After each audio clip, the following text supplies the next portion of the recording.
Тарайн төрөв. Украин ардын үлгэр. Эрт үрт цагт хоёр борхон хулган улаан залаат дахианы хамт амьдран суудаг байжээ. Хоёр хулган дуулж хөгжөмдөх гүйж харайхыг л мэддэг юмсан. Харин дахиан өөрийн гэгээ нээр донгодож хамаг амтныг сэрээгээд ажилдаан гардаг байжээ. Нэг өдөр дахиа хашааны хог цэвэрлэж яваад тарайн төрөв олж гин. Тэгээд дахиа найз хоёр хулганаа дуудаж ийм сайхан тарайн төрөв оллоо гэд үзүүлжээ. Хоёр хулган дэрэгдэн нэрээд үүнийг цохиж цайруулах хэрэгтэй байна гэж гин. Хэн үүнийг цохиж цайруулах вэ гэж дахиа асуув.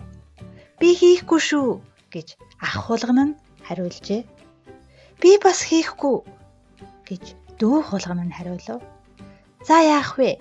Би хий гэж дахиа хэлжгэн. Тэгээд л дахиа ажилдаан оров. Харин хоёр хулган бөмбөгөөр тоглоно. Дахиа тариагаан цайруулж дуусаад "Хөөе найзуудаа, цайруулсан тариаг хараач" гэж хоёр хулганыг дууджээ. Хоёр хулган гүйж ирээд "Одоо цайруулсан тариаг тэрэмдэж гурил хийх хэрэгтэй байна" гэж шивгэнцгээ. Хэн үүнийг тэрэм рүү аваачих вэ гэж дахиа асуув. "Би чадахгүй шүү" гэж ах нь хариулав. "Би бас чадахгүй шүү" гэж дүү хулган нь хашгирч гин. "За яах вэ? Би цайруулсан тариагаа өөрч тэрэм рүү очие доо" гэж дахиа хэлжээ. Тэгээд дахиа тариагаа шуудайнд хийж өөрч явсаар тэрэм дээр аваачин тэрэмдэж гурил болгов. Энэ үед хоёр хулган бие дээврээ харайж их л хөвгчлөлтэй тоглож байв. Дахиа буцаж ирээд хоёр хулганыг дахин дуудаж "Би гурил авчирлаа" гэж гин. Хоёр хулганд гүйж ирээд "Дахиа минь, одоо гурилаан зурж амттай бялуу хийх хэрэгтэй байна" гэжээ. "Хэн гурил зурах билээ?"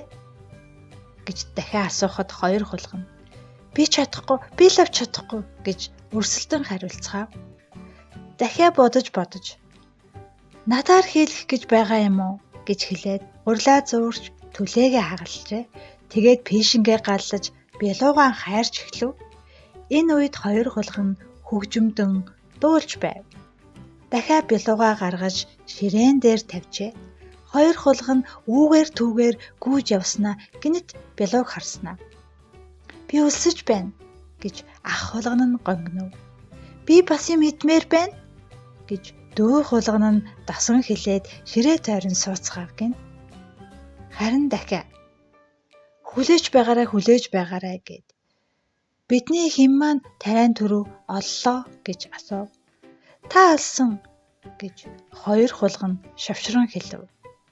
Тэгэхээр нь дахиа "Тарайн төрөвг хэн цохиж цайруулсан бэлээ?" гэв. "Та цайруулсан" гэж хоёр хулган хулчгархан аргагүй хариулав. "Тэгвэл хэм маань тариагаа тэрэмдлээ" гэж дахин асуулаа. "Таа л тэрэмдсэн" гэж хоёр хулган дуулдах төдийхөн хариулжээ. Тэгвэл хэн гурил зуурч түлээ хагалж пишин галлаж хэн бялууг хайрсан бэлээ гэж дахин асуув. "Та цүмийг нь хийсэн" гэж хоёр хулган дуулдахтай үгүйтэй бовтонжээ. Дахиа хоёр хулганаас "Та хоёр тэгвэл юу хийсэн бэлээ" гэж асуухад тэд юу ч хариулж чадсангүй. Тэгээд хоёр хулган эцэндээ ширээний дэрэгдэх сандлаас бууж нүүр буруулцгаан гарч одов. Юу ч хийдэггүй тийм залхуу амьтдыг хэн ч гэсэн дайлахгүй шүү дээ. Ажил хийвэл ам тасна гэдэг ардын зүрэг байдгийг хэн ч гэсэн санаж явууштай сайхан сургаал билээ.